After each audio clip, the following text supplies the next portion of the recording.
দেখ নবাবজাদি, কালামের মেয়ে চাকরি করে বাবাকে মারুতি কিনে দিল, আর তুই কোনো রোজগার নেই, শুধু বাবার টাকা বসে বসে গিলছিস। অকর্মা মেয়ে। এই নে ব্যাগ, আর এখনই বের হয়ে যা। আর মনে রাখবি, যদি রোজগার করে গাড়ি আনতে পারিস তাহলে বাড়িতে ফিরতে পারবি। বিল্লু, এখন আমরা কি করব?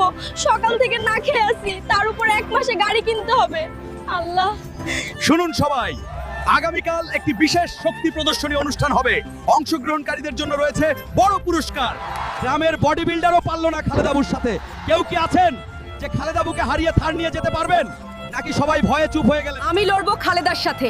আপনি দ্রুত ম্যাচ শুরু করুন, তারপর হবে বুলবুলির পাওয়ার শুরু। কি রে বুলবুলি, খালেদার সাথে লড়তেছিস, কোথায় গেল তোর পাওয়ার? বন্ধুরা, শুধু একটা লাইক করে দাও, তারপর দেখো বুলবুলির পাওয়ার।